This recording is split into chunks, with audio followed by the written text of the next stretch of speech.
Hello, everybody, and welcome to the CJMiller Show. And my very special guest today is Magenta Pixie. She's back. She is the channel for the White Wing Collective of Nine. And Magenta and these guides, they bring in such beautiful information. And now we have the spring equinox. So it's just a beautiful time. And I want to welcome you back to the show. Thank you for being with us, Magenta. Thank you, Claudia. Thank you for inviting me back. And it's nice that we're chatting today and we can see each other, because our last talk was audio only, wasn't it? So Yeah, we're on the camera today. That's good, isn't it? it is exciting. Yeah. Thank you. So we spent a little time before talking about your situation, what you've been going through, and some things that we're going to talk about today. But I just want to preface it with, you've been doing a lot of things for a spring equinox, and I know you've been putting out some videos for this time. So I wanted to kind of start with, I think we had the equinox yesterday, actually.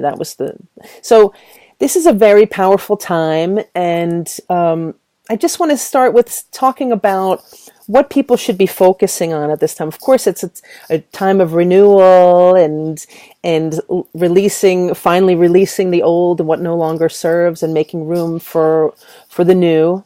But I'm curious about you and the Nine, and what you have to say for the listeners today, and those who'll be listening in the future, about what we should be focusing on for this time period, and how we should set ourselves up for our highest timeline.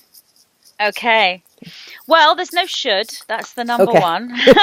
Good point.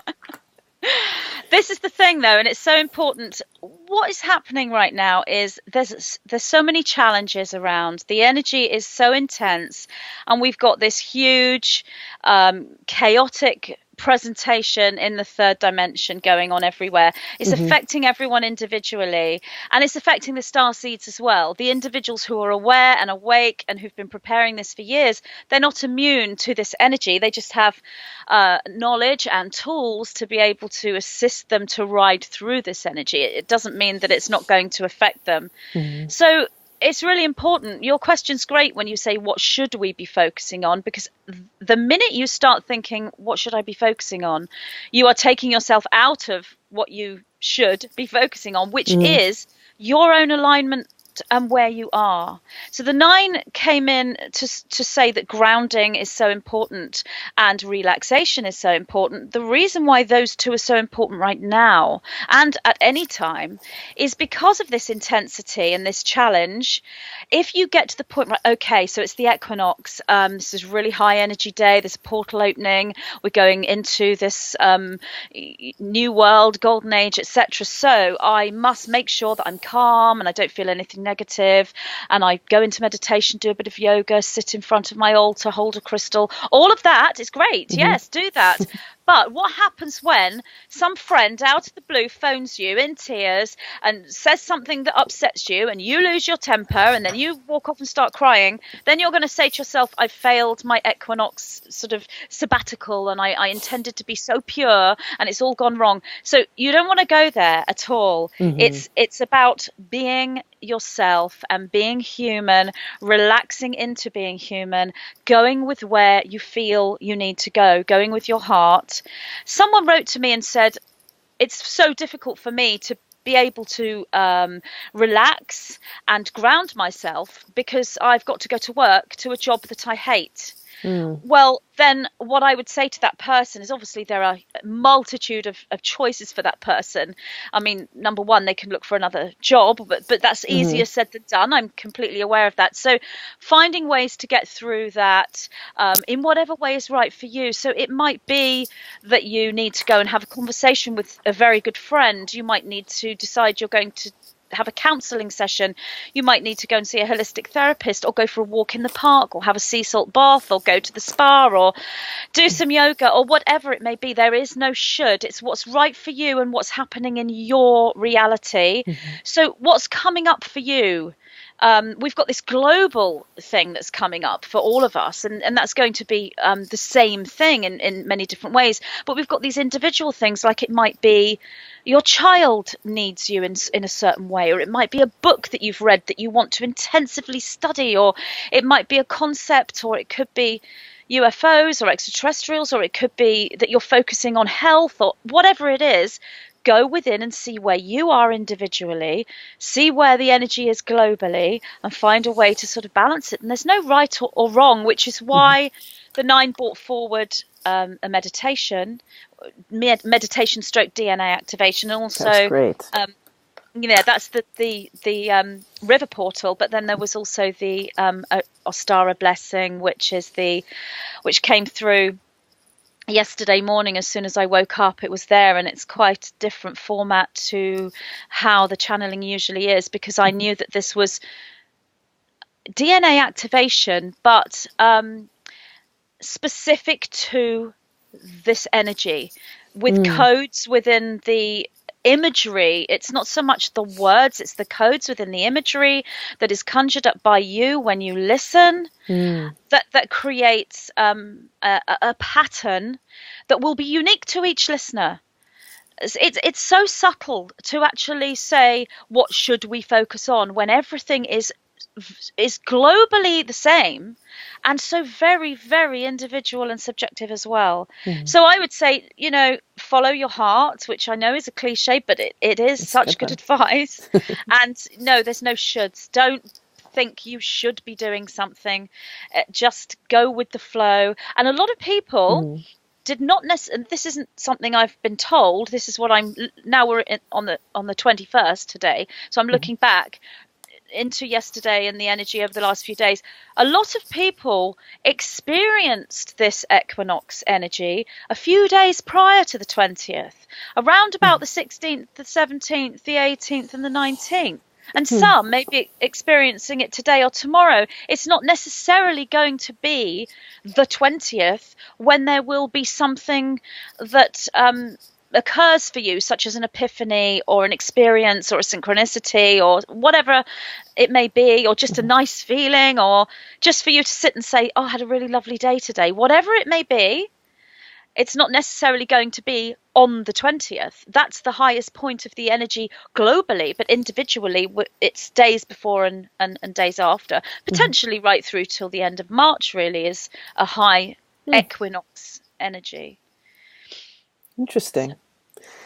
Well, that makes sense. I mean, it's kind of like when there's a full moon, it's a few days before the full moon, a few days after that you're going to feel the effects. Yes.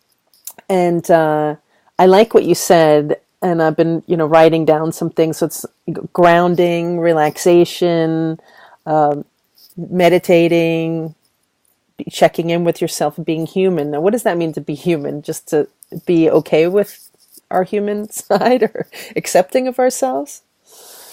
Well, I guess the 9 would say connect with the organic human, which is the template of humanity as it was intended to be in its highest form within the third dimension. So this isn't a distortion of some chaotic, stressed human. This is a human that is working in alignment and in balance, and we're all at varying degrees of this, and we move in and out of this as well. So it's finding what that means to you, and again, it's subjective.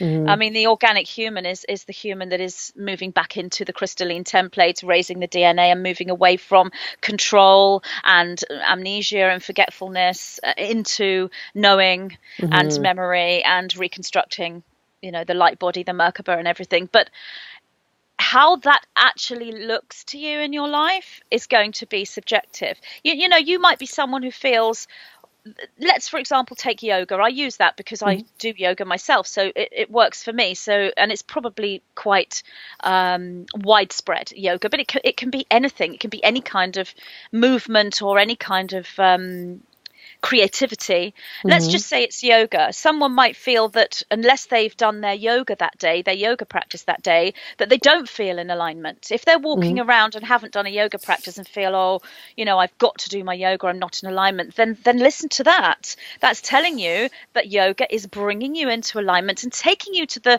place that is the organic human, which is the best version of yourself, if you like. It might be done through something completely different. You might decide that you feel terrible without makeup and your hair not done, so go and put makeup on and do your hair, and that might make you feel your best version of yourself, whatever it may be. It could be anything. So just following what does that look like to you? If you were to visualize, if you could just wave a magic wand, what's the best version of me? Ideally, it would be you now, but that is something that we're all working with. So what does that look like? What does she or he look like? And then take steps to bring yourself into that person or bring that person into you, and do whatever it takes to get there. And don't be upset with yourself if it hasn't worked one day, because we all are going to get days where we feel like, I haven't achieved what I could, I haven't written as much as I could, I haven't worked as best as I could today, I should have done that creativity, I didn't, haven't done any exercise, because things happen that you are not going to necessarily plan. So you plan out your week and you think, I'm doing this, this, this, and this in my week. And then things will happen that will change that original plan. And it's difficult for some people to move out of that original plan that they've created in their mind. And they want to stay within that, especially if it is, right, I'm going to do this much creativity, this much meditation, this much exercise, I'm going to cook this much lovely food, and I'm going to go here or whatever. And then it all goes out the window because someone needs you, and you need to be there for them. So be aware that the mission is multi-layered, and that's you making your plan is only part of it. So, but it is a subjective thing when it comes to the organic human, and how that will actually manifest in the third dimension. It's interesting. It's been such an intense time of transformation for so many of us in this since 2012. It's been what a long, strange trip it's been, as the Grateful Dead would say.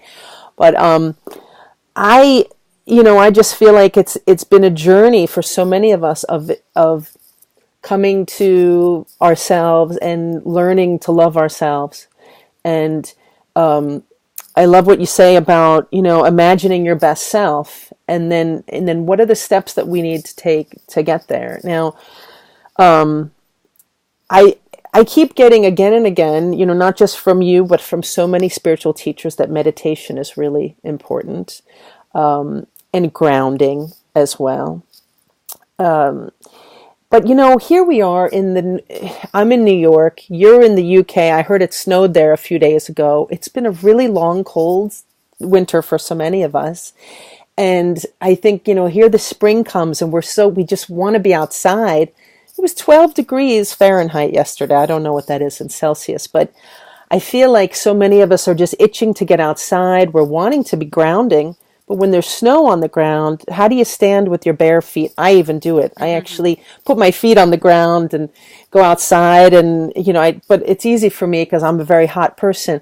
But most of us, I think we're just so many of us, we're told to go outside and be in nature and connect with nature. But when it's so cold, it's, we're very shut in. And I feel that we're still, I don't know what you would say about this, but at least I've been in a very hermit type stage.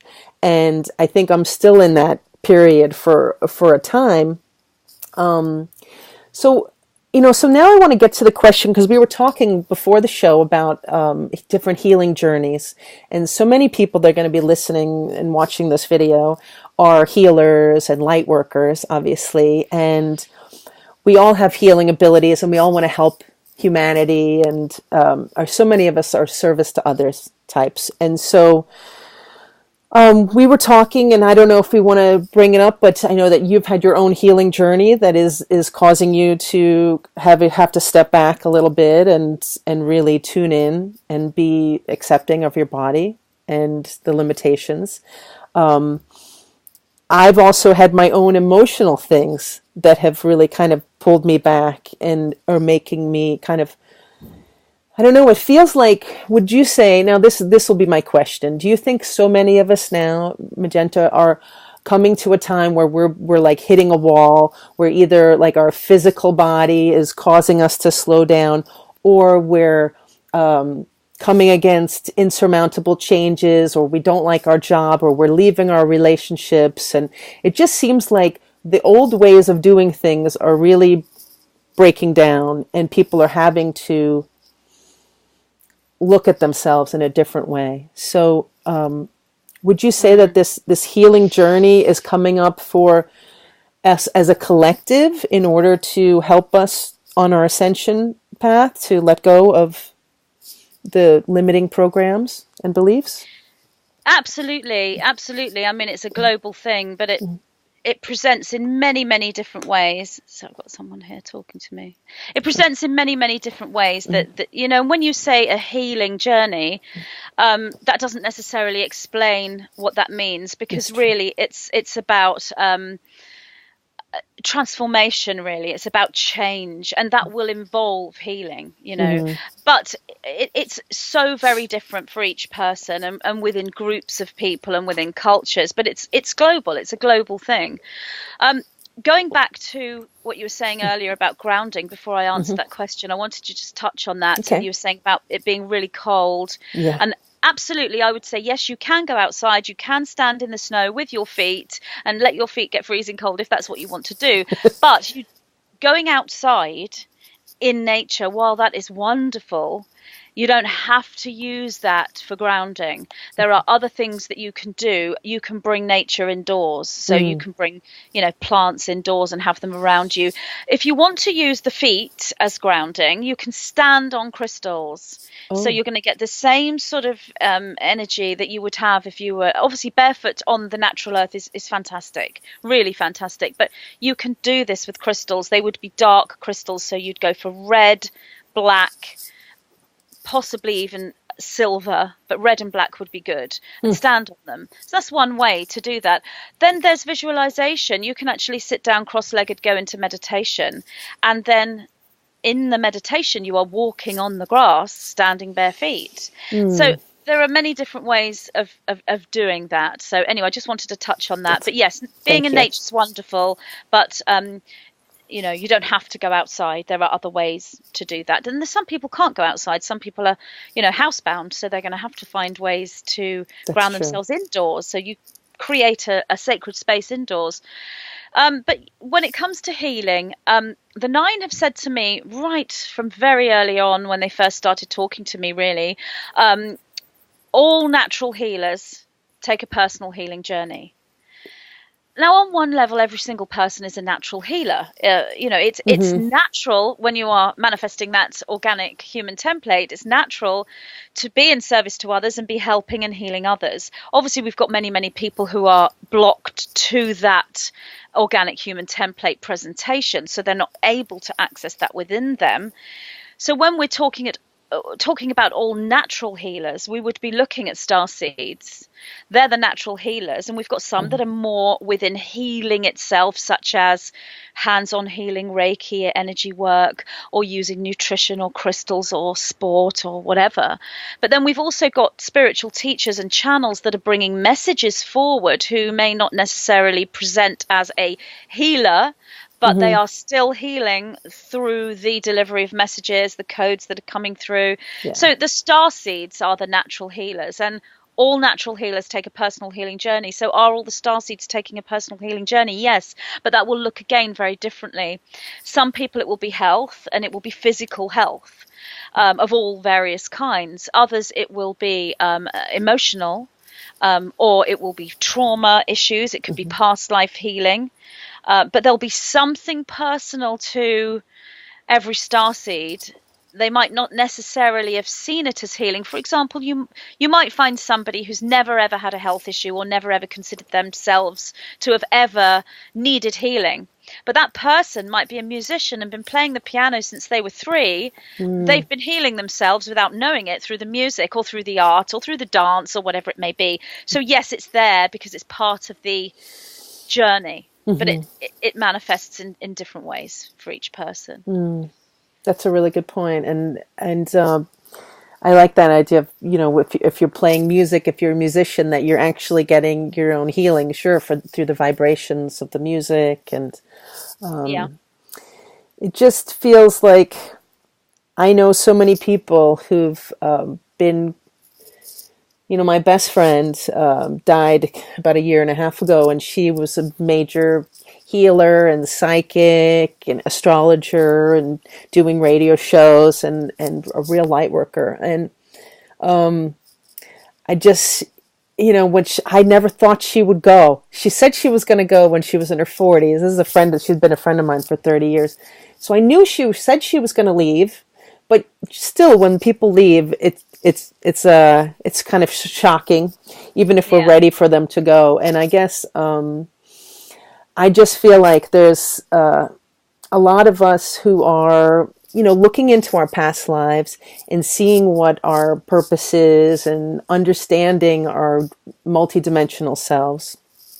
And even myself, I feel like I have a really big job to do here, and I want to help humanity, and I want to stay till the end, till the really, and it's upsetting to me when people are leaving. And I guess there's a part of me that's really attached to the human form. And I know, here we are, we're human beings, and we love each other, and we do miss each other. And I guess I'm just,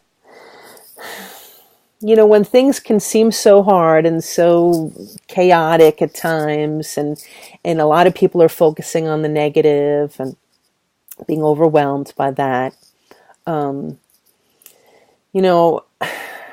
just wondering how we can, other than meditating and talking to our friends and doing all these good things, I think that for some reason, when people hear information that resonates with them, like you're saying, these messengers are healers. And so you are, obviously, people listening to you, they get a great sense of healing. And so I'm so excited to be sharing you with our listeners today. But there's certain things that have been in my head, and so I'm just going to assume that my ideas are ones that other people might have too. Certain things that I've been thinking about that, like, just I can't let go of, and it kind of hurts my heart. And I've been letting go of this heart hurt, but I guess I'd like to bring it up because you said that sometimes people have physical issues, but for me, it's been more of an emotional issue. And I've just gone through a breakup recently. And, it was so upsetting to me because this was my twin soul. Or at least that's what I believe. This was my twin soul. And so I talked to somebody this weekend, and they said, well, that is your twin soul, but you have another twin soul that you're going to be meeting. And, so that really blew me away. I'm like, we can have more than one twin soul?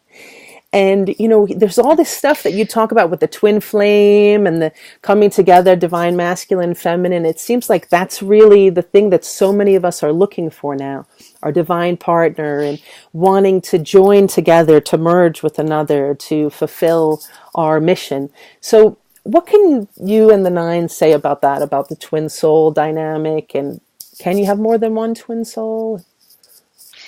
The answer is yes and no.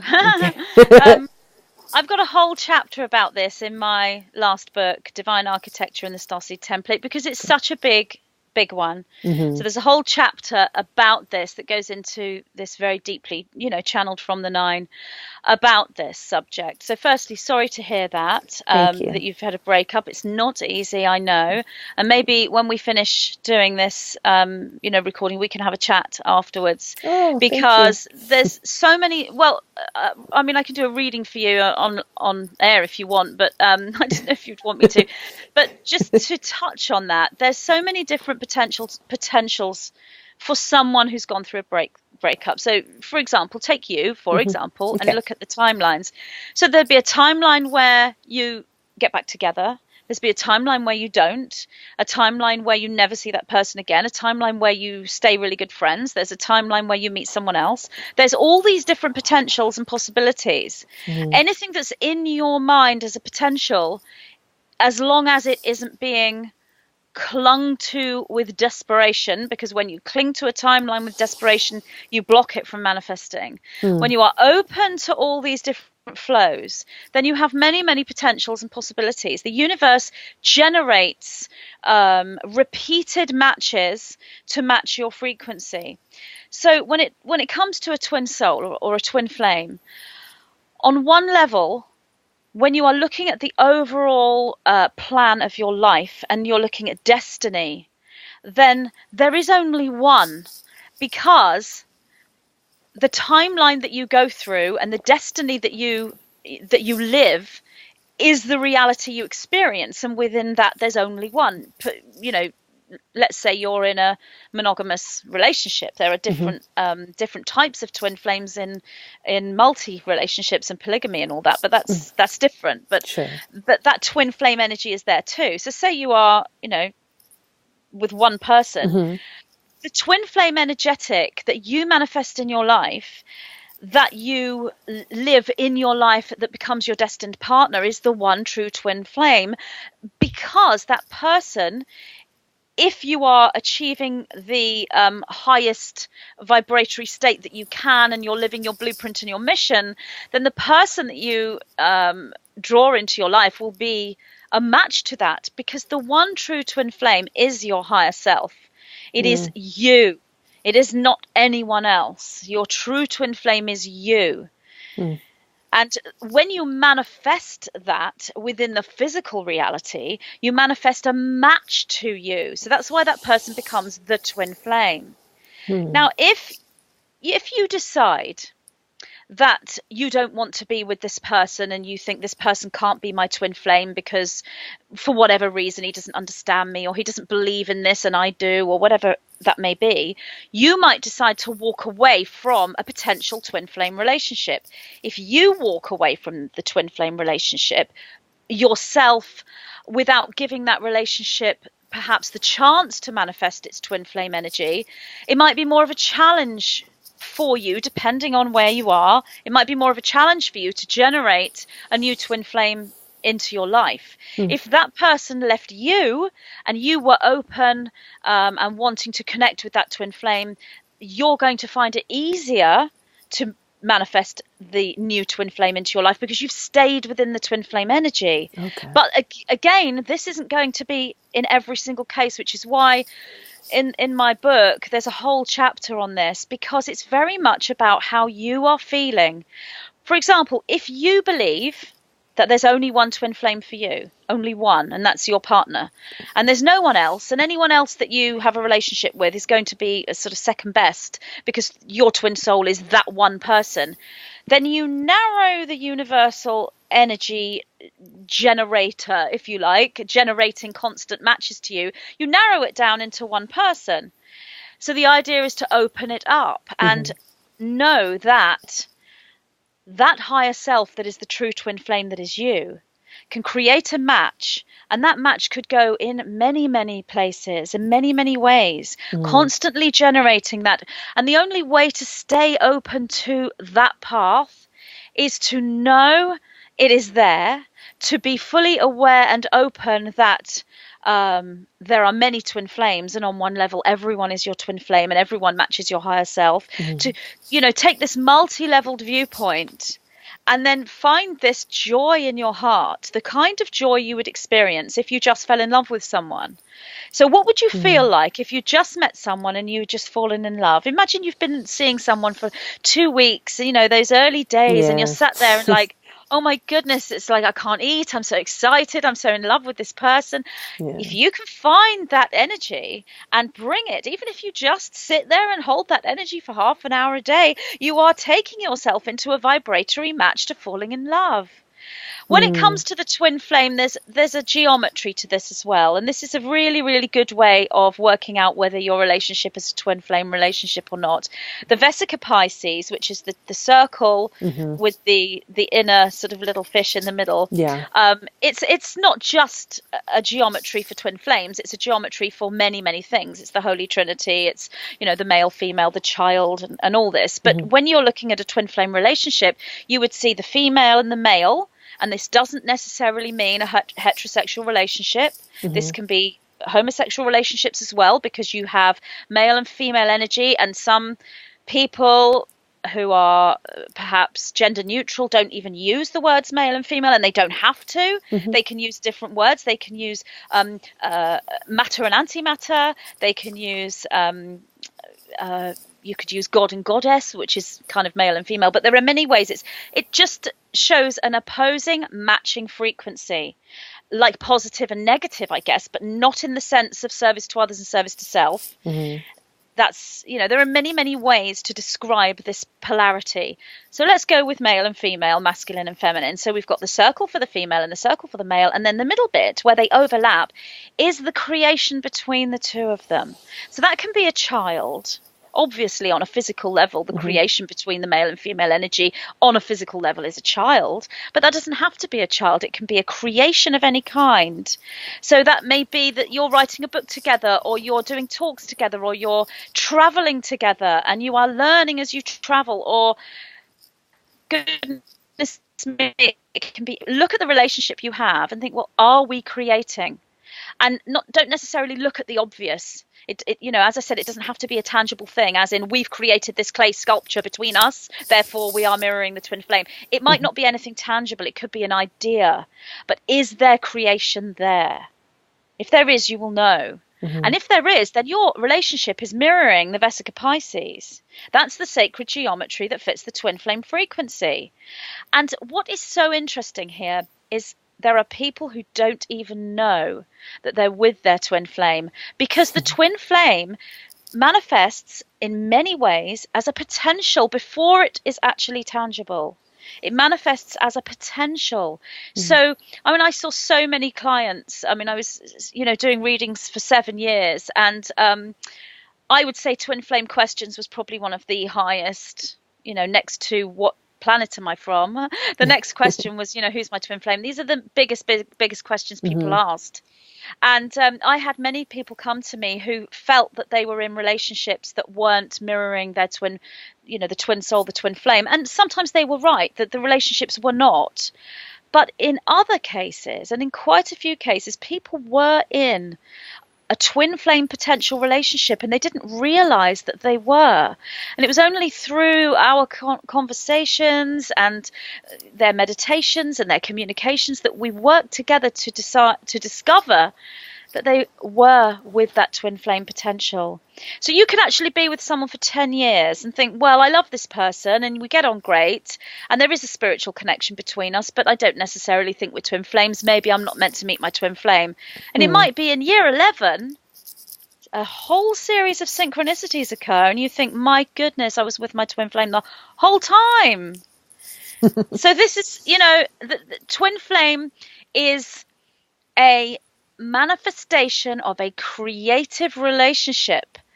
And yes, there's one on a destiny level, but there are many timelines. So if you're looking at your reality as one destiny, then if you are manifesting the highest potential of you, then you're going to manifest that match, and that match is going to be your twin flame, and you will have these synchronicities and these connections, and you will know that this is a magical spiritual relationship that's meant to be, and you'll be creative. Now, when you open up to other timelines, on one level, there are loads of timelines around you where you're with the same person. So this is the twin flame, because there's a convergence. The 9 call this a node point. So when you meet that person that's a twin flame, you're sitting on a node point because that person's a destiny, because it's in all timelines. That's one frequency to look at. But there are other ways of looking at the different timelines and the different dimensions. Another way of looking at this is to see all these different timelines, and there is a different twin flame in each one, and each one has within it the Vesica Pisces manifestation. So that's why the answer is yes and no. And the way to get this is to know it, because if you think to yourself, there is only one twin flame, that's the truth, then that's the only reality you're going to be able to manifest for yourself. That's what I'm saying about the universe closing in. If you truly believe there's only one twin flame, then that's the reality that you are going to experience. So you're going to experience looking for that destined partner. And if you get together with that destined partner and that destined partner feels completely differently, as is his or her free will, and that destined partner chooses to leave you, then you are left with no twin flame because you believe there's only one and it's the person who's just left you. But you haven't opened yourself up to the other perspective. And the other perspective is there are many, many twin flames. The universe generates for me the match to myself. Therefore, this twin flame, it hasn't worked out. Therefore, there will be another. And then there are also many cases where twin flames split up and get back together again. And it happens over and over. There is so much complexity. So, I do apologize for whenever I get asked a question, I go on and on and on. But there is so much to say about this subject. But as I said, in Divine Architecture and the Starseed Template, not trying to plug my book or anything, but it's a great book. There is a whole chapter. Oh, I was going to say, if you've got it. Okay, well, if the I think it's part 2. If you have a look. Okay. I think it was the name of part 2, or is it part 3? Just trying to think. I have to look in the front part of the book. There'll be a list of the introduction. section. Then there's all these different chapters. Let's see. Blah, blah, blah. So number 2 or Number 3. 2. Oh, yeah, here it is. Twin Flame Perspectives and the Vertical Pillar of Light. Okay, so Chapter read 2. Okay. Twin Flame Perspectives. If you read that. Okay, let's see. And it goes into in great depth about this whole concept of destiny and the multiple timelines, and gives examples as well. So this may assist you in your personal journey here right now. Thank you so much. And, it's I don't read books that much anymore, so I tend to listen to everything. And a friend of mine, my friend Belinda, who's a big fan of yours too, she's like, oh, I would love it if Magenta would do an audio version. I will. So, I've been asked by so many people, and I think audiobooks are huge now, and I've only just started getting into them myself because I couldn't really listen to a book, and I've just finally been able to relax and listen to a book instead of wanting to read it. I will do the audiobooks. They are on my to-do list. I know it would take a while, but you have such a great voice too, and people love your voice. But I'm looking at this, and there is a lot of information, and I think this will be helpful to me. Yes, it will. Yeah, thank you. And, it's funny because I heard about the twin flame, twin soul thing, I guess it was 7 years ago for the first time. And it was, maybe I'd been hearing it on YouTube, but I had this reading with this one psychic and who was great. And she told me that I was married at the time. She said, you have a twin soul, excuse me, and you're going to be meeting him, and you had lifetimes together, and you're supposed to be coming together to write, and you have, ancient knowledge to share. And her timing was a little off. She said, I'd be meeting him in a few months. Well, it took a few years before. And I think that he was the one. I'm not really sure now. I mean, I feel like he was, but is there a way that we can come together in that twin flame where we're creative and we're in that beautiful energy, and then other dramas happen and that pull us away from that creative place? Absolutely. Okay. This is the challenge. I mean, you can be with a twin flame and you can one day know this person's my twin flame because there's synchronicity and there's creativity and there's magic and there's love and there's romance.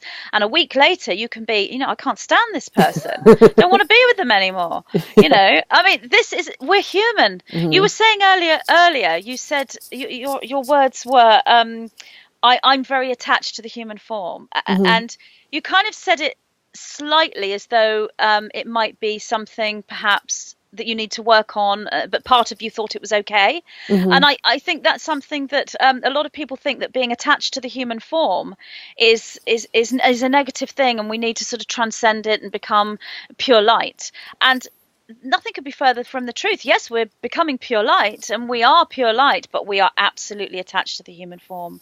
So it's great to be attached to the human form. And in that, there's going to be times when you are in the third dimension, the two of you at the same time, and there isn't any higher connection going on. The idea here is, how do you go through this? you know, do you have a point where the two of you have got into some kind of altercation or argument? I know in America you call it having a fight, which Yeah. we think is so funny in the UK, because if you're having a fight in the UK, you are literally sort of punching each other. We have an argument or a row. We wouldn't have a fight. Wow. So Yeah. I actually find that so funny that Americans say fight. But say you're in that situation, how do you go through this? And this is the challenge, you see. If you were sailing through on a bubble of bliss and romance day in, day out, where are the challenges within your relationship? Why did you incarnate into the physical form? You incarnated here to learn, to remember that you are separate, and now you're going back into unity. And all of these different situations in your life are assisting you with that learning. And so if you were to float through in a 24/7 romance, there is no stimulation there. You are in pure and utter bliss, which, yes, is absolutely the goal and it's attainable. But in human form, you know, the idea is, if you are in an argument or having a fight, how do you go through that process? Do you just think, that's it, right, we're going to break up? Now, maybe that's right. If that's been something that's been occurring again and again, and you are constantly feeling brought down, drained, feeling unhappy, happier when you're away from your partner, feeling frightened and scared and controlled and all of those things, then that's not a creative relationship. That's a destructive one, and it's the implosion or the inversion of the Vesica Pisces, and that is a draining consuming energy, and you will have entities around that are feeding on that consuming energy. Turn that around and think, okay, we've just had this huge fallout.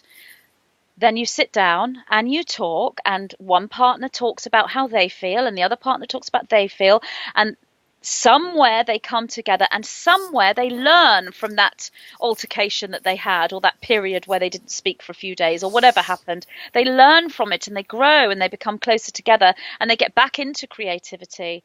I would say now that one of the greatest tools to getting through these relationship hiccups is humor.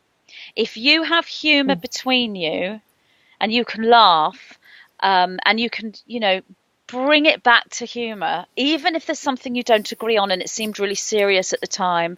If there's humor there, this can help you greatly to get through. If you're coming back to creativity, and if you look back at the overall relationship, and this is something that women, the incarnated female or the female mind, whether that's in a female form or a male form, the female mind can look at the whole picture of the relationship and see the whole relationship and think, well, overall, this relationship is actually great because there's humor and there's creativity. And even though we've had these little blips, overall, this is a really great relationship.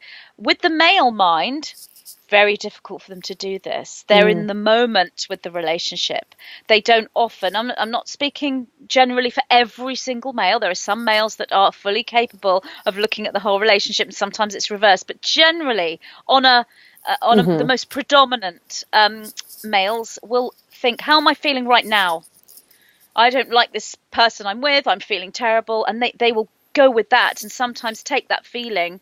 So one would wait until you've both come back to this balanced point, and then able to view, what have we learned from this and what have we gained from this? And another book I can tell you about, which I think, you know, changed my life when it came to relationships, is Men Are From Mars, Women Are From Venus by John Gray. I can't recommend that book enough. It's probably not necessarily enough for a very expanded thinking starseed that's activated and multidimensional, because you are going to be looking at multiple timelines and probabilities.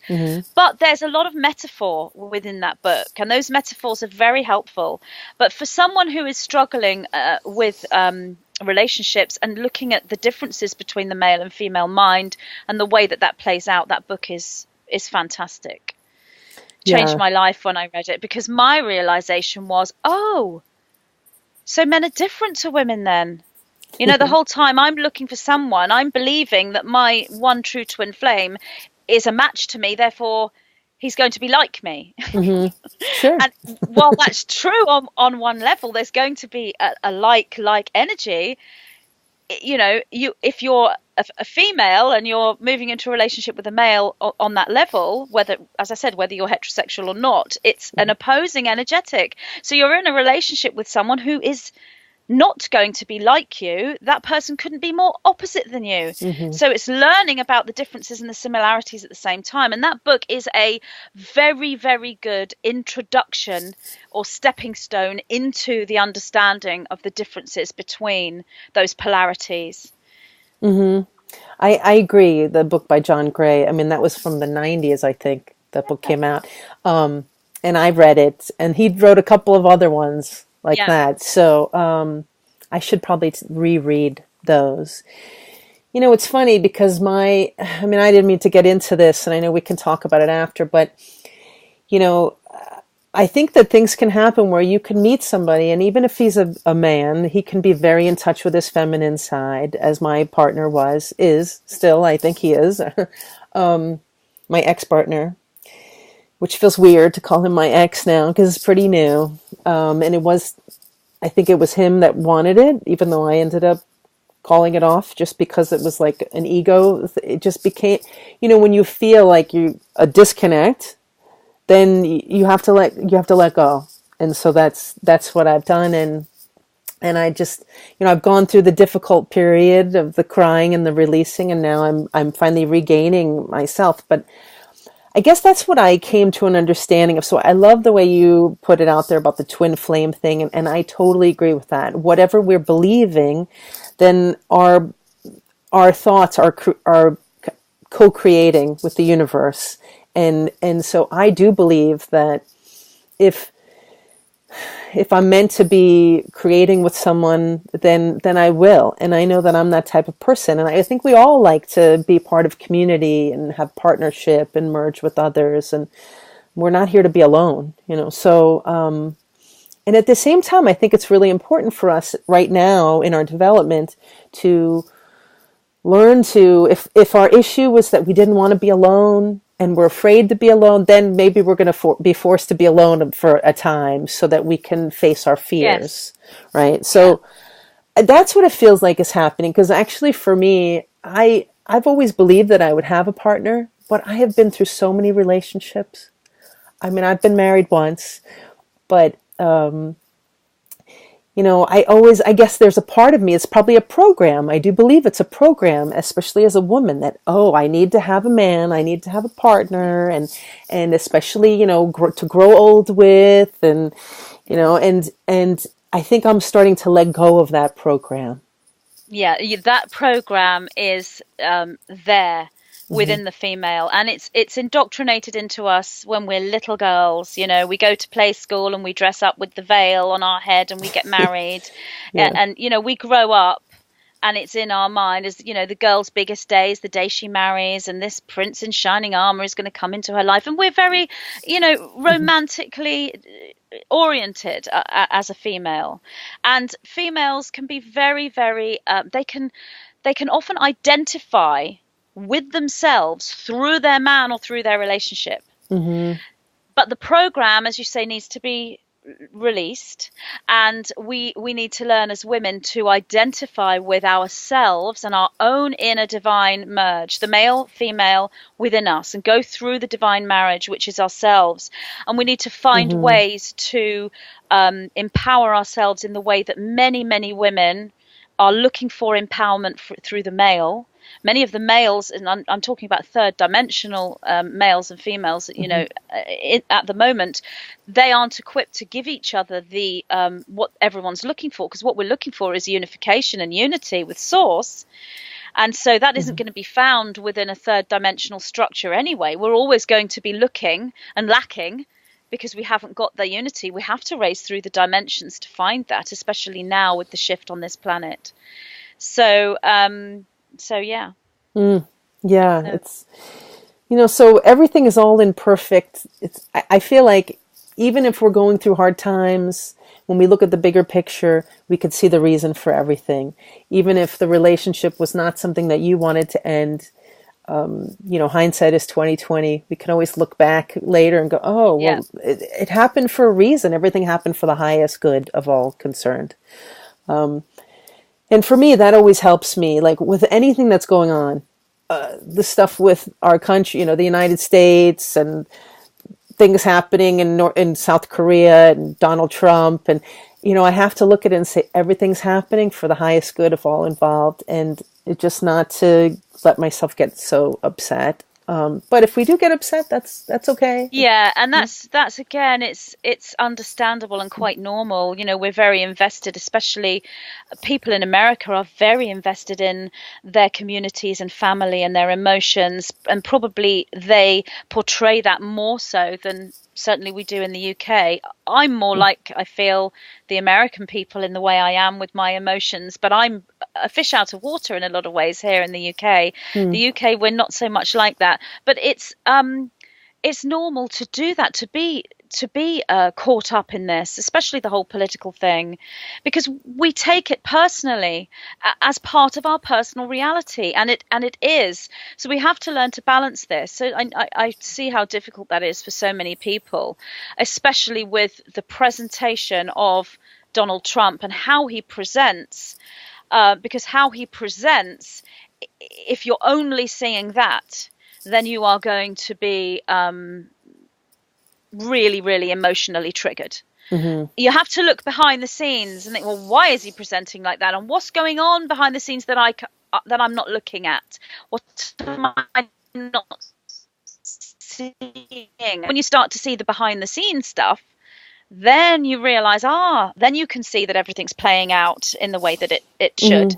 And it's not always easy, even for people who are constantly in contact with the higher dimensions or with ETs or connecting to their higher self. It's not always easy for those people either, because we're still living the tangible third dimensional reality.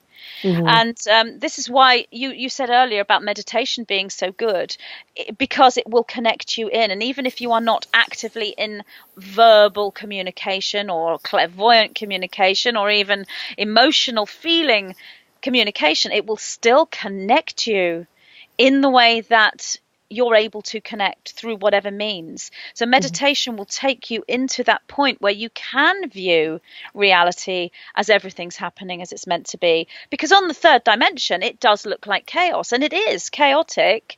It is chaos. Everything is coming out. All these things are coming out all at once that are triggering people left, right, and center. I mean, I know people, third dimensional people, who they don't understand the reality they're living in at all. It's almost like this world is completely unrecognizable, and I simply don't know how to survive in it anymore. And then they'll talk to their friends, and their friends don't know either. Everyone, the consensus, certainly over here in the UK, is like the world's gone crazy, and it has from that perspective. But when we key in to what you were saying about everything's happening for the highest good, and we're looking at the sort of deeper levels behind everything, the way to get to that, there are many ways to get to that, but one really good way, is meditation. I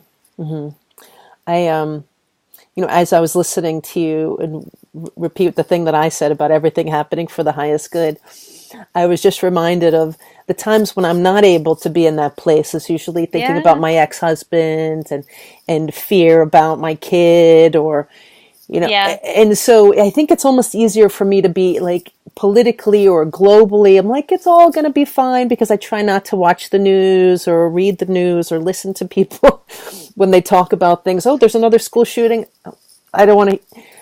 I mean, I know in this, community of light workers, there's all the truthers, and I have gone through my period of being really into that. And now I'm sort of at a time when I'm not paying attention as much, just because I get so sucked in, and then I feel sad and I feel kind of depressed. I'm like, well, what's the point, So I think it's so important for me, at least, and I think a lot of us, to hold on to that, like to just relax and not get so worried, because our worries are not going to help anything.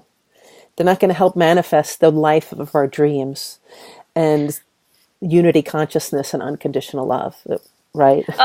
Absolutely. I mean, goodness, you couldn't say it better. What I will say, though, is the indigo energy you know, you were talking about coming in with programs. I mean, some of these programs are incredibly positive for us to be able to live the mission that we're here to live. The indigo energy comes in with the program of, I need to know the truth. I will uncover the truth no matter what it takes. And if I have to just wade on in there and shout and scream and write things on my profile and get into debates and arguments with people, I'm doing it because I'm uncovering the truth and I'm going to tell the world what I know. That is a vibratory frequency within the indigo. Now, that can go into a negative because we can have people that become incredibly challenging and so difficult to be around because they appear to be just so negative, and everything comes back to this awful, hard done by energy that they are exuding. But when you flip that to the positive, then you have people who are taking action and are uncovering the truth, and they are, in a balanced way, they are presenting the truth for us. And the uncovering of truth is a massive part of this shift. It's the third dimensional part of the ascension process, and that's the 9 repeatedly call this the indigo revolution. You know, cool. It is a revolution, and it's a revolution of that indigo energy. And there are the crystal individuals who are going to be, I don't really want to be part of that. And they're very much like, I agree with that philosophy. I'd like to know the truth too, but I want to be over here with the healing and the crystals, and I want to sort of, you know, find a way through challenges, and I want to heal the world in a different way. That's the crystal energy. And many of us have come in with a very high vibration of the crystal energy. Many of us have come in with the indigo energy, and then there are other frequencies as well. And we're all kind of working together. So there are some people who are going to be news watchers. They will probably, if they have opened up to discovering truth, they're probably not going to be watching too much mainstream news. They will probably be boycotting it and be following the alternative news sites. So, you know, I'm very much in the spiritual side of things, obviously bringing forward messages from the 9.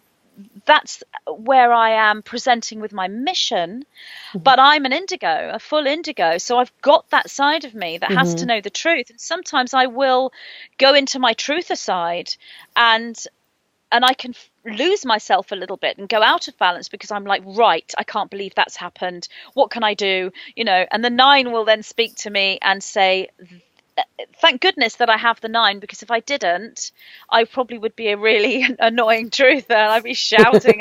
I'd be Mrs. Alex Jones, I reckon. I'd be banging my fist. So, you know, not insulting him. I think what he does is great. I mean, you know, there's a place for that, and a very important place for that. But I have the 9, so they come in and they'll talk to me and they'll say, okay, let's look at this on this level. And how do you feel? And then let's go here. And they take me into what I would call remote viewing, and take me into different frequencies. And I see and feel what's behind everything. And that helps me to deal with everything, because I can see not just this time, but what's going to occur down into these future timelines. So it's like the service to self groups, they work with a chess game. They work several steps ahead, like 7 steps ahead. Think if we do this, that will happen, and that. And then there's all these unwitting people that are falling for their little traps, and then bang, they've got them. That's how it's been for thousands and thousands of years. But it's not happening anymore, because now we've got these starseeds that are also playing chess, and they're also 7 steps ahead. So the minute that the, you know, Illuminati cabal, whatever, takes step 1, you've got all these truthers and intuitive individuals that are thinking, I know what they're trying to do, and they're able to kind of jump ahead and see what they're doing. So that's the indigo revolution. So it's really important that if you feel that you are someone who needs to uncover truth, and you are researching on every atrocity that occurs on this planet, and you are wanting to find out the truth behind it, then that's because you have that indigo frequency, and that's part of your mission.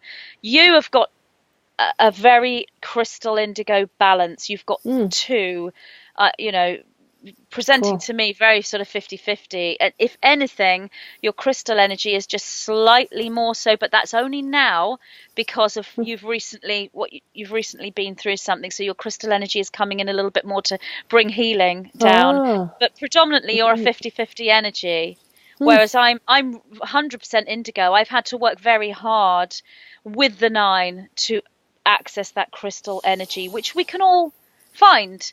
You know, we incarnate with one particular program or code or color frequency within that aura, code within the matrix, all the same thing.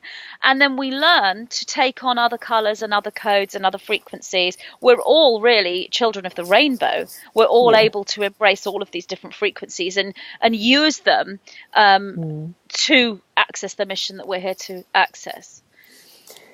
That's great. I love what you just said, and you're bringing it back to the rainbow and the rainbow frequency. It's interesting because dating back to that reading I had years ago about my twin soul, I was told that I was working with the Blue Ray with Archangel Michael, and that I also was a member of the Rainbow Tribe, and then I was supposed to be speaking for, and so I guess does that mean like, is the rainbow thing all the diversity of all the types coming together, or what does that mean actually? The rainbow is a metaphor for so many things. So yes, it's the diversity of the different frequencies that you embody. It's also the chakra system. So if you look at a rainbow as being individual colors and look at the chakras as individual separate chakras, moving up through the rainbow or embracing the rainbow is actually looking at the chakras as one energy center rather than separate, but we would always see them as separate as well. Within the third dimension, we're seeing separate chakra energy centers. In the higher dimensions, we're seeing a unity, but it's also the DNA. The DNA itself is a code, a color code, the inner rainbow. You then have the rainbow bridge. The rainbow is one of the most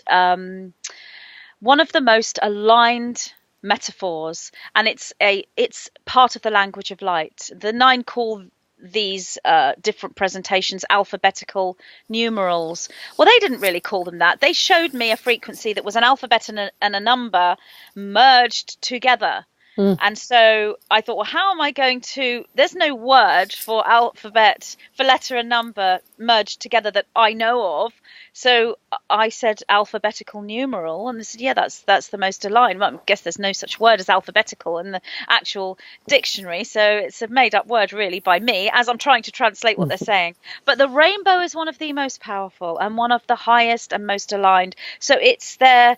It shows many things: creativity, different streams of creativity, different streams of language, different streams of culture, the dimensions themselves, different musical tones, different energy signatures, but also the DNA, the rainbow bridge, the transformation, the chakras, and the different planetary systems that we embrace as well, the different extraterrestrial aspects of us, the past lives. The rainbow is, if you look at a rainbow, it's one thing.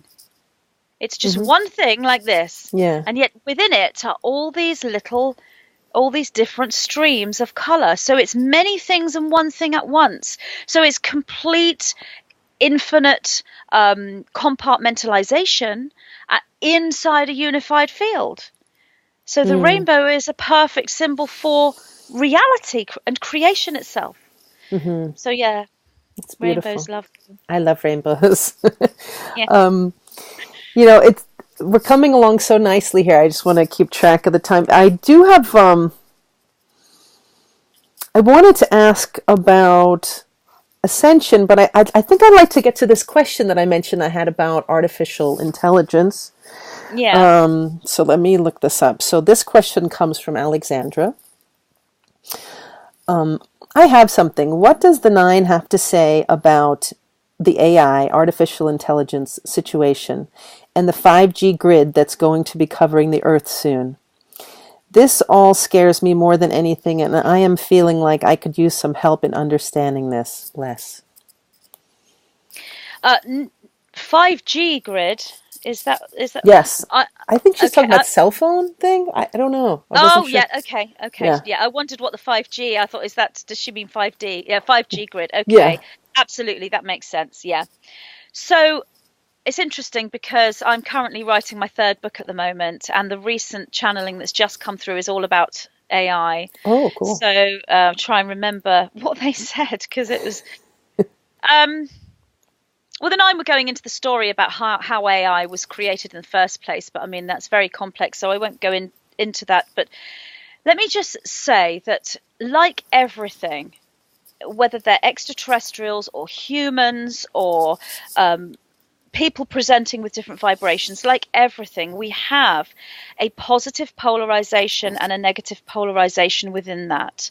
So let's for example say, let's pick the Sirius. Let's pick the Syrian extraterrestrials. Okay. On Sirius, as a planet or a planetary group, a group of planets, a planetary system, we're going to have some positively polarized entities and some negatively polarized entities. Let's take Earth. Here, within humanity, we have positively polarized entities and negatively polarized entities. The exact same is there within AI. Within artificial intelligence. Now, I know that it does appear to be a predominantly negatively polarized presentation. I presume when your questioner asks about AI, that they are talking about the advanced artificial intelligence beings. I know she's mentioned 5G, so that's kind of a connected but slightly different topic. So I'll come to that. But the artificial intelligence beings, what we're hearing the most about is the negative sort of side of things. And yes, it's real, and there is a potential concern, and there are individuals working magically on this planet to create a timeline where artificial intelligence is very much part of our control, and it's kind of filtering in now. That is all true. We can go further to say that the actual matrix structure itself of reality has been hijacked by, if you like, a false program or an artificial intelligence. But the original structure is an organic structure. So we've got this organic matrix and this inverted matrix. It's the same with the beings that present.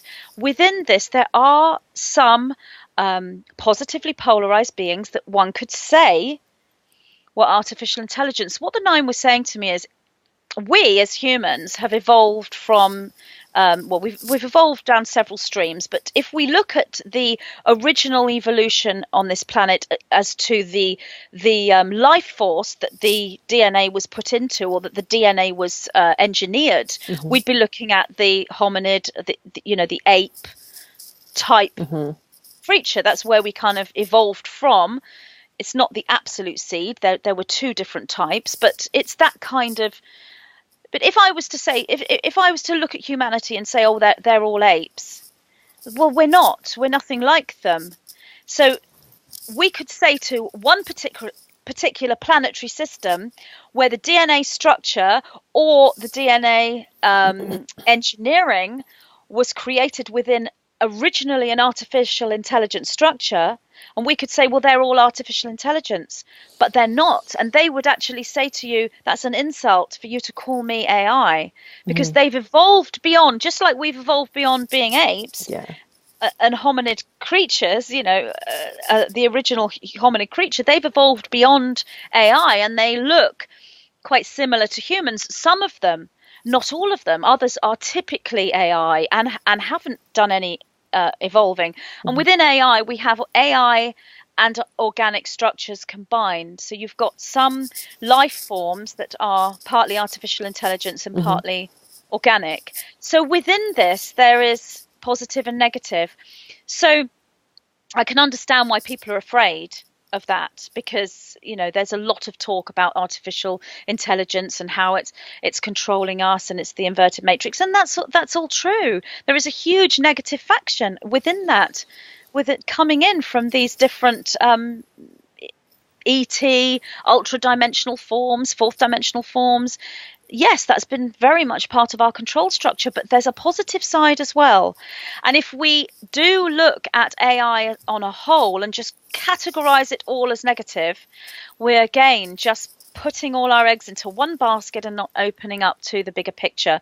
There are entities out there that would have originally been seeded from AI or have AI within them that are positively polarized as well. So that's opening up that a little bit more. The 4G, the 5G that they're bringing in, I can understand why she's concerned, because especially within the starseed communities, there are many, many individuals that are extremely sensitive to electromagnetic frequencies. I'm one of them. And so we're having to find ways to shield ourselves and make sure that we don't become affected or become sick by these frequencies. And at the moment, it's not too difficult. If we do our research and follow our intuition, we can think, well, do I go for that particular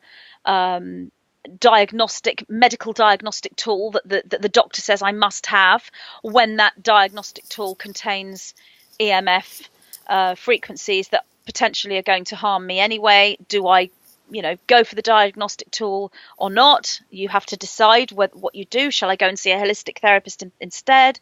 Shall I not use this mobile phone because it's the latest one and it's fantastic and really expensive, but it's blasting EMF signatures at me when I'm using it? Shall I go for a cheaper, older mobile phone, cell phone, because that one's not going to affect me? I'm saying these things because I've been through all this myself. I've sent 3 cell phones back recently because I just I can't even look at the screen, let alone have them by my ear.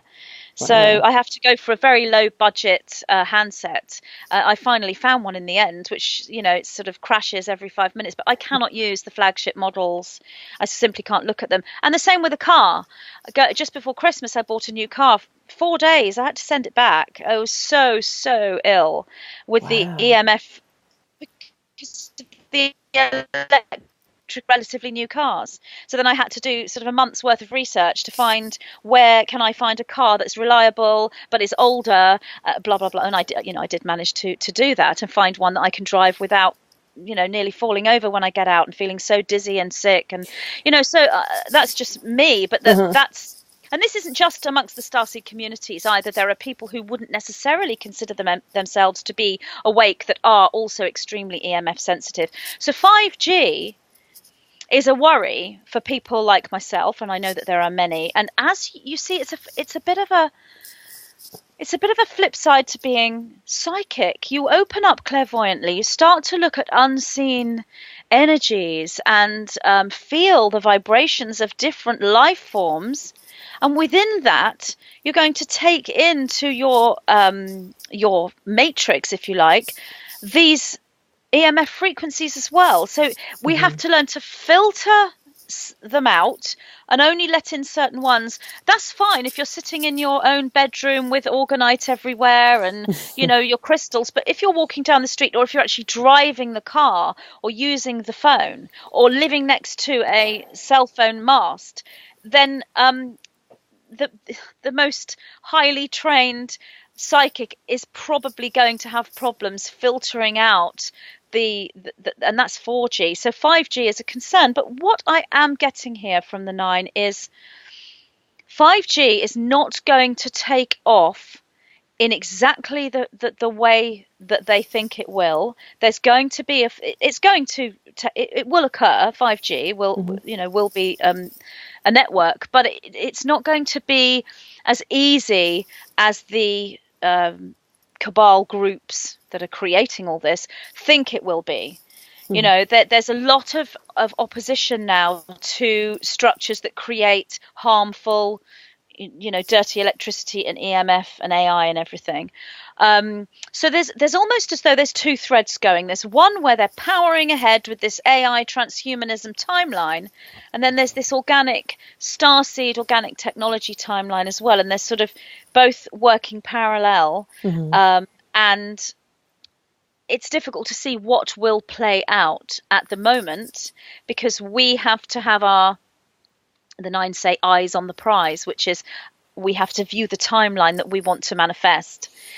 And it may well be that this whole two world split thing, which is very, very evident, the 5D and the 3D worlds, it may be that this will manifest within the physical reality, where you've got people that are fully enmeshed within this AI world, where they're going further and further into, robotics and augmented reality, and, fully hooked into the 5G without having any actual felt negative responses to being around that much of EMF frequencies. And then you've got this other world of individuals that are working in a very different way, using their own inner organic technology. That's kind of what's happening. We're playing out these two different worlds right now, and they're both superimposing into the third dimension. I can understand why this person is afraid. I really can. And there's nothing wrong with fear per se, because fear is letting you know that something isn't right. So your questioner, Alexandra, her fear is letting her know that something's not right. Her intuition is telling her something's not right. So that's great that she felt that. The aim now is to work through the fear so that it doesn't consume her, so that she can't function in reality, and to look at the timeline in front of her and think, well, what is it that I want to manifest in my reality? And find a way to view how she sees. I was saying earlier about looking at the best version of yourself. Well, look at the best version of your life, of your reality. What is it you want to see for your existence and for the existence of your grandchildren and your great-grandchildren? If we as starseeds can get our eyes on the prize on that same timeline, which is the organic timeline, and whether that AI is superimposed within the physical reality or not isn't an issue if we are manifesting a timeline where that is very, very different, where we're working with our organic psychic technology, because we live in another dimension. And this is the whole 3D, 5D superimposed worlds. So it's easy for us to see them as two worlds, as the third dimensional world and the fifth dimensional world. It's the third dimensional world that contains the AI control. It doesn't exist within the fifth dimensional world. It's not there. That is an organic structure. But they are superimposed together. We are existing within a physical world that we see tangibly, where they're both there. But we can choose not to have that brought into our reality so that it affects us. But we have to be very careful not to shut it out and reject it, because that can actually draw it in. So it's finding that very fine balance. And it's not an easy place to find. But the starseeds, the 9 tell me, have all the tools available to be able to manifest this very tricky place. Once you've done it, you can get there again. And the place I'm talking about is to not reject the AI control presence to the point where we're in resistance to it so that we draw it in. So we embrace it. We embrace it and accept it. But our focus is within the organic technology. It is within the Ascension timeline. It is within the freedom and the liberty for humanity and for this planet. It is within the galactic society and the coming together of the like-minded, extraterrestrial, ultra-dimensional beings that we are at the moment becoming one with. It's keeping our mind and our sight on that timeline, but still being aware that AI is part of our reality, and finding a way to perhaps get that indigo side where I'm not going to let this happen to me or to my family or to my starseed family, however big you want to go. So you've got this indigo getting your boundaries in.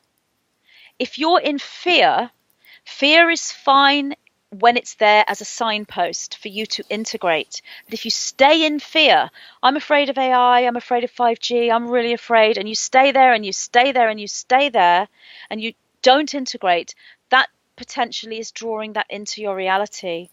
But you get like a time period. It's not like if you feel fear for 3 days, tough, too late, you've drawn AI in and something bad's going to happen. It isn't like that. You get a training ground, and the higher dimensional guidance system, which is your own organic matrix and your DNA structure, knows what you are doing and knows whether you are equipped or not to be able to integrate that fear. So even if your intention is to integrate fear, so I would say to someone like Alexandra to actually say today to the matrix, to the guides, my intention is to integrate this fear. I'm afraid right now and I'm feeling fear, but my intention is to integrate it. Just voicing that, you change the frequency of fear itself. So you aren't manifesting the match to fear, you will manifest a match to I'm intending to integrate fear. So life is then the integration of fear. So it just takes one statement to change the frequency. Because if you remember that on a fifth dimensional presentation, the guides, the gods, the angels are listening to you. They hear everything you say. That's one way of saying this. If you want to go to a more truthful metaphor beyond the 5D form into the sixth dimension, the matrix, the DNA structure, the organic structure within you, the chemicals within your body are in communication within you, with you and with one another. That's the brain, the mind, that knows what you are thinking, because every thought you have creates a reaction physiologically. So you can look at it that way as well, which is the same thing as saying the gods are listening to you. It's the same thing. So if you make that statement, my intention is to integrate this fear. Please help me. You know, that in itself becomes a chemical change within the body, and it starts to work. I know it's easier said than done, but you have time to do it. It doesn't have to be done in 1 day or 24 hours. We have time to go through this. The idea is, are you in a state of growth? Are you moving through evolution and integration? Or are you stagnant and staying in the same place? Well, look at the starseeds. None of the starseeds are stagnant and staying in the same place. They might do for 2 days, maybe even 2 weeks, possibly even 6 months. But at the moment, it's not even 6 months. At the moment, things are very rapid. Starseeds are not staying in the same place. They're moving every day. So I hope that's kind of explained a little bit about AI per se and how we can deal with our fears of it. But how it actually manifests within those two worlds, the 3D, the 5D, and the timelines, this is up to us as to how we focus on knowing. Because we can experience different timelines. Different humans will experience a different timeline, a different reality than others. So we choose, do we want to stay in 3D? Do we want to be in 5D? And remember not to reject 3D or to reject 5D, but to embrace both of them, even while we're choosing to be. The thing is, with the starseeds, they don't even need to choose the fifth dimensional world. They're already in it. I mean, they were born to be in the 5D reality. They were born to be in the 5D world. They were born to create it. So they had a link to that from birth.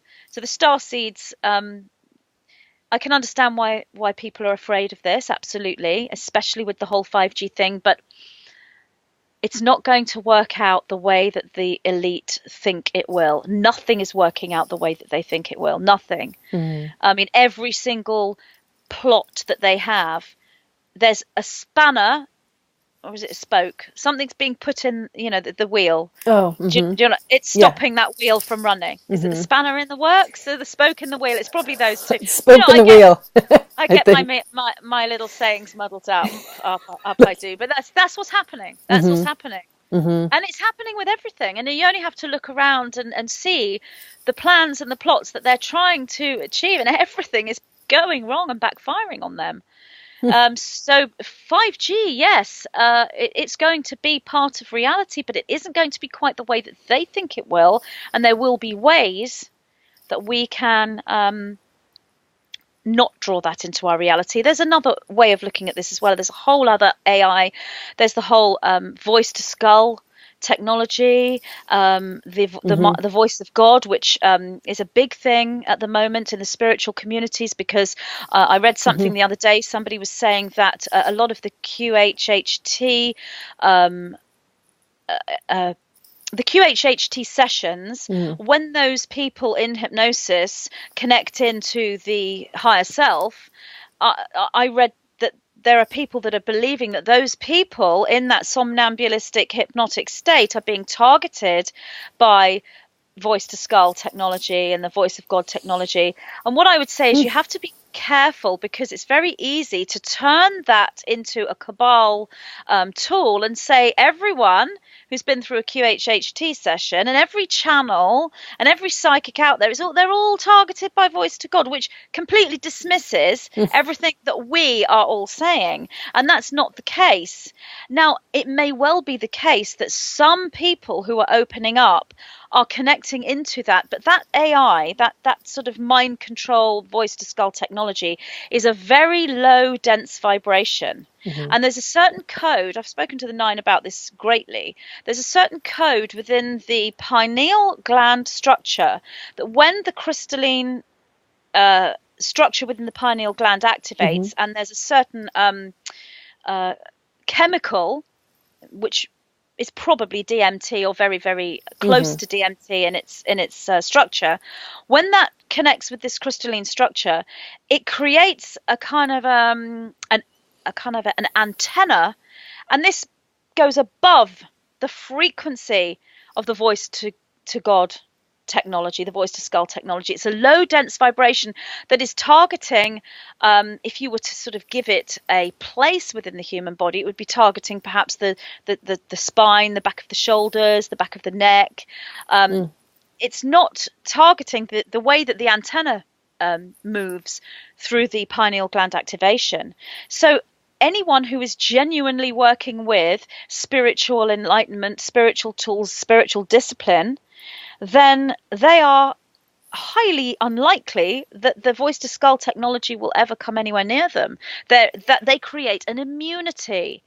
So, but I've actually looked at the QHHT sessions through remote viewing and through astral projection, and from what I can see, anyone who is with a genuine trained QHHT practitioner or genuine trained hypnotherapist working with a somnambulistic state have protective tools in place that will assist that person to be able to go into a connective state, a somnambulistic deep hypnotic state, and they are not being targeted by this technology. If you're to find a hypnotist who hasn't perhaps had the training, and you've got a client who perhaps hasn't activated those chemicals within the pineal gland, then yes, they may be susceptible. But does that mean that every hypnosis practitioner, every hypnosis subject out there, and all the channels and all the psychics are all being targeted? Absolutely not. No. So it's having, what I would say is you must use discernment here and go with your intuition when you hear any message, because also even the genuine hypnotic subjects that are genuinely speaking to their higher self, even the genuine messages can be a mixture of metaphor and what is literal, and there's still an interpretation, even though the interpretation is filtered greatly because you are speaking to pure essence, pure source aspect of that person, that even then metaphor can be presented rather than what is literal. So it's looking at all these different layers, and everything you read, everything you hear, use discernment and use your own connection in whatever way you can, whether that's a psychic connection or whether it's channeling or whether it's meditation. Trust your own inner intuition above all things. I think that's great advice. And, I've definitely been coming more into tune with myself and realizing that, just noticing what that little voice is, discerning between the voice of the ego and the voice of the higher self. Sometimes I think can be hard if we want something that maybe is not in our best interest, that we can, can be hard to listen to the voice of spirit or higher self. Yes, and I think part of the path is often to ignore it a few times. And then when you discover that inner knowing or that inner voice was right all along, then you think, I think I'm going to listen to this in the future. So that seems to also be very much part of the path of intuition. I mean, to be honest, the starseeds really don't have anything to worry about. But having said that, it's not a good idea for starseeds to just sit there and think, well, I've got nothing to worry about. I'm a starseed, so just do nothing.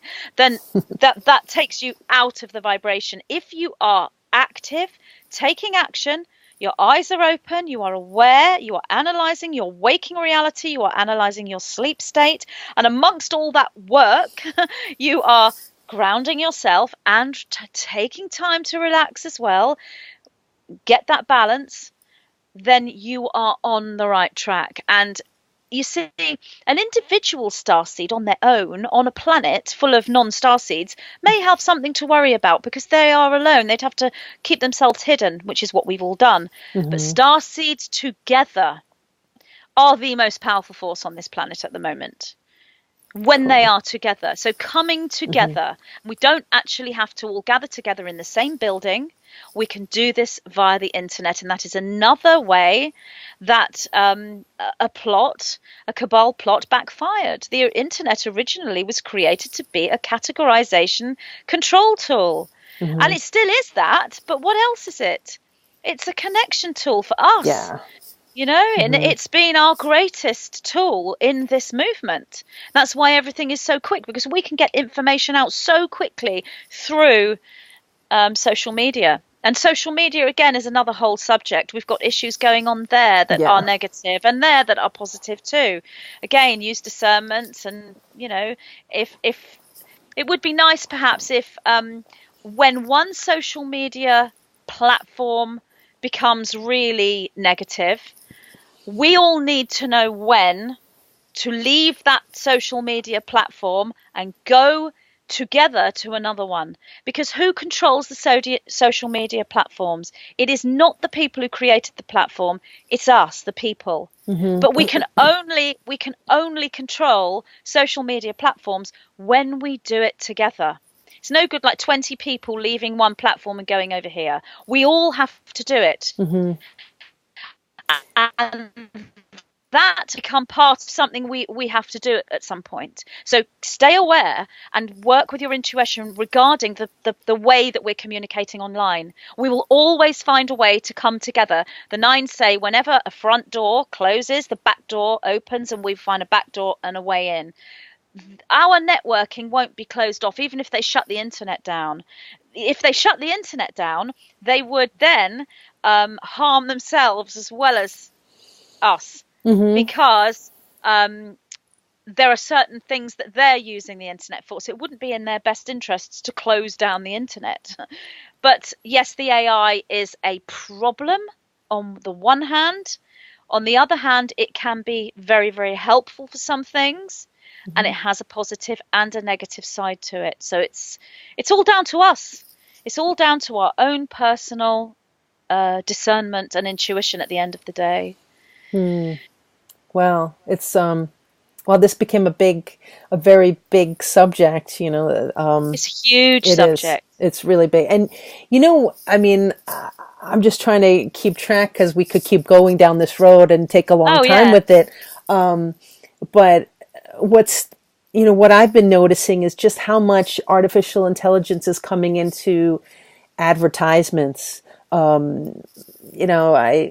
My daughter and I moved back in with my father, and so he has television and cable TV. So sometimes we are watching regular TV with commercials. And during the Olympics, they had a commercial where this boy looked like he was using telekinetic force to get things. It turns out it was a Toyota commercial for a robot that was getting the little boy these items, and I was like, wow, so that's actually something that they have available. And then even commercials for phones now. There was a commercial for like upgrading your phone, and they showed it like through the ages. And in the future, they showed the people as just being holographic projections, talking to robots about their upgrade. And the robot's like, yeah, didn't you get it already? So I know that they use this to kind of create a reality. Is it a reality portal, or because we're all creating the future, right? So yeah. because they've lost the ability to create the timelines for Earth in the way that they did. The service to self structures have been creating the reality portals and the timelines for Earth, and now the starseeds have taken that over, fairly recently. But the starseeds are still, if you like, they're new at this. They've got all the tools they need, but they're new at this. So we're learning together how to create these timelines. And so the service to self groups are using the old methods that they had, and they're bringing in even more and more methods, because the mind control techniques that they've used before are not working. So it's very much sort of AI and augmented reality type of stuff that they are using now to bring in the creation of the timelines through the control of the people, because it was always the people. The service to self group couldn't control the timelines on their own. They had to get the people's minds involved, and so the people were unwittingly creating the timelines through the brainwashing that they weren't aware of. The more aware we become, then we move away from being one of the individuals that they can use to control the timelines. And when we become aware, then our thought processes is becoming bigger. So it's becoming bigger than the rest of the population that are still sleeping and still being controlled. So they are desperately trying to cling on to that control that they once had. And it's, well, for a while we've been kind of, 50-50, but right now, where we are right now, the starseeds have the edge, but they're new at it. They're beginners.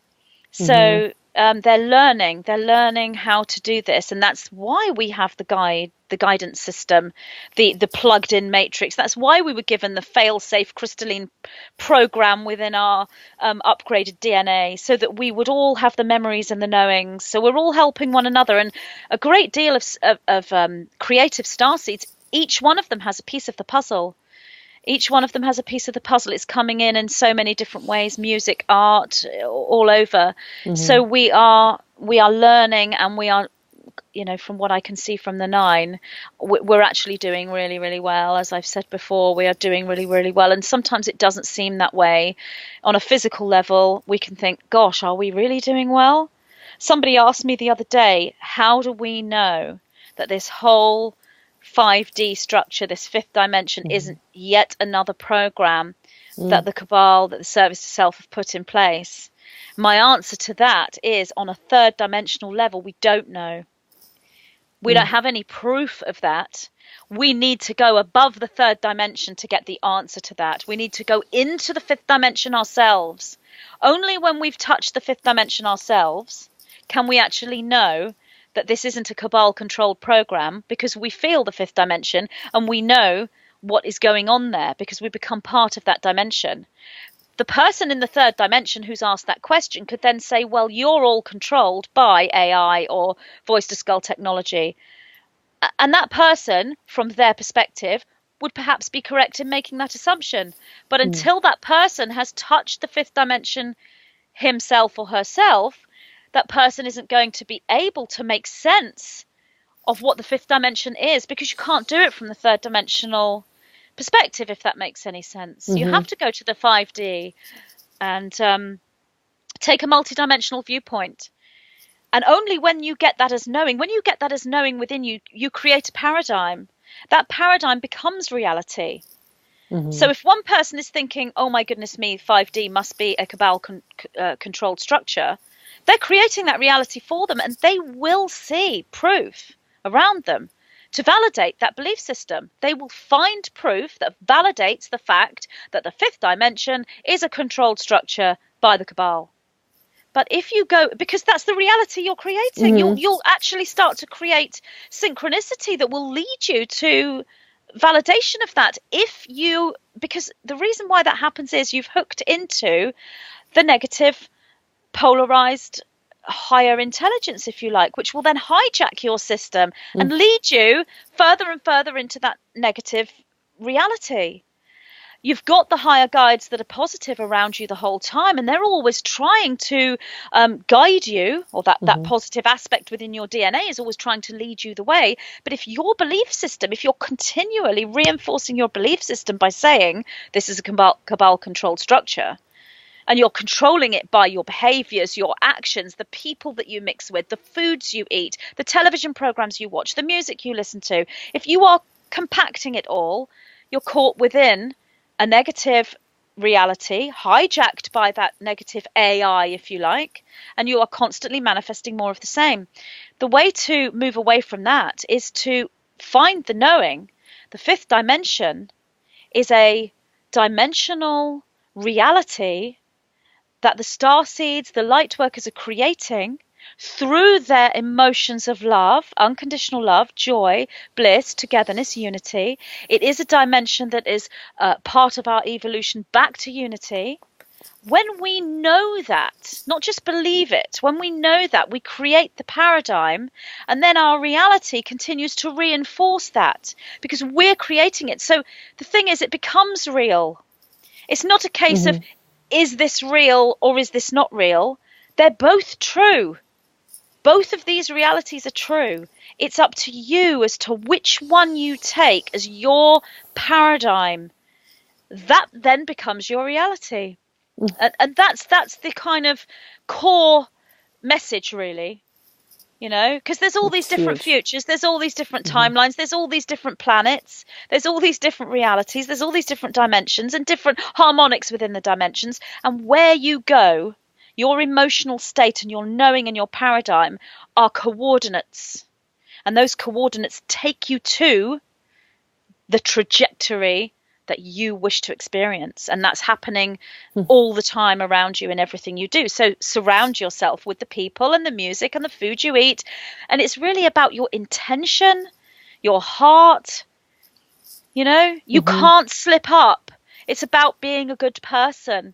That's all it's about. You can't slip up when you are taking that knowledge within the third dimension and making sense of this in a multidimensional way. So I hope that's kind of made sense. I think that's beautiful. That's beautiful. I love it. I started to feel like I was drifting off into a dreamy space when you were talking that way, because I love, I'm feeling the higher energy. And, for me, I love to be in that higher energy. Huh? I'm sorry. What did you say? That's good because I said that's good because this kind of communication is not just about words. It goes beyond words into this frequency, and you get to the point where you don't even have to listen to the words. It's a feeling, because everything is going in as a code into the body, into the matrix, into the DNA, and then that begins to process in your way. So you go away. After we've been talking, I go away. Everyone who's listening to this conversation goes away. And then the information that's come through has come through in a code, a coded form. And then it starts to process, because as the nine always repeatedly tell me, the way you process this information is right, because that's the information that's going to create this paradigm and this trajectory and this reality. So it's your processing. All I'm doing here when I speak is passing codes. You're collecting those codes into you, making sense of the codes, and then drawing them up. And that's the whole Kundalini, raising up above the head, activating the pineal gland, the memory, the DNA, and you're processing. That is the truth of reality. Not what I'm saying or what the nine are saying or what you and I are saying. It's the individual person and their processing. But it must be done with the intention of purity, unconditional love, humility, wanting to help others, service to others, releasing of trauma. It's got to be done in this state, because if you aren't in that clarity, that state, you can get the traumas and the issues muddled up with the paradigm and the processing, and then that's when you go into a state that is a mixed vibration, and it can be confusion. So number one, if you don't understand a word I'm saying right now, that's absolutely fine. Number one is to deal with what's going on with you. Take it all subjective.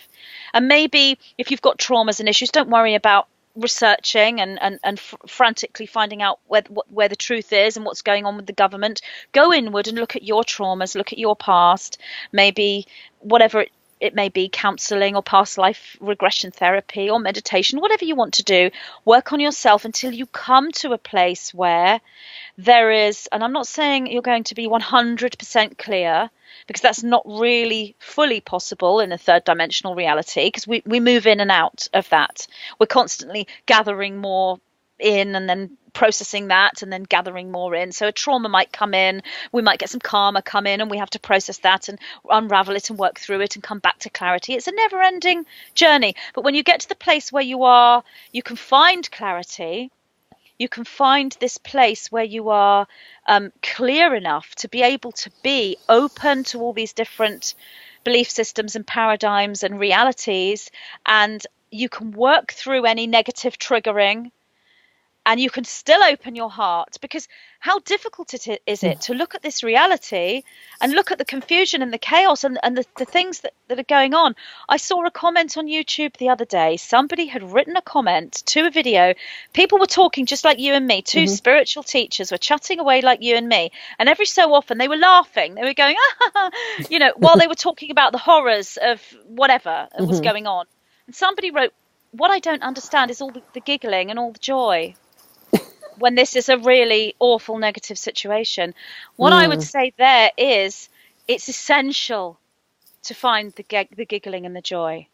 You cannot find the truth, because if you are buried in this sadness, in this shock, in this horror of these atrocities, which are all real, and I know how real they are, and they are awful, I know, but if you bury yourself there, how can you raise the vibration into the higher dimensions to be able to create the trajectory and the paradigm you need to draw the reality to you? How can you do that without the raise of the vibration?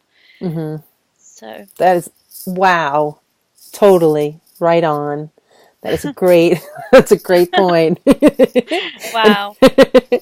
And what a beautiful way to kind of, encapsulate this whole talk we've had. I was going to bring up the two earth split again, but we did talk about that in our last show that we did together, which was great and got so much great feedback on that show. And I'm just so pleased to have you here with me and with all of our beautiful listeners, and just so excited that we got to be together on this very special day and special time at the Equinox. And, I just feel everything you said, it just really resonates with me. And there is very much something about your presence and the presence of your guides, the nine, that brings a sense of peace to so many of us that are followers of your work. And I just want to say on behalf of all of us, a huge thank you to you and the nine for doing all the work that you do. I mean, you're so prodigious. There's so much you're putting out there. Every time I want to look up something, there's always a great video that you have about 500 or more videos, and you're always doing more interviews. And I just think that you're an amazing person, and I'm so grateful that we have you here with us. Thank you. You're making me cry.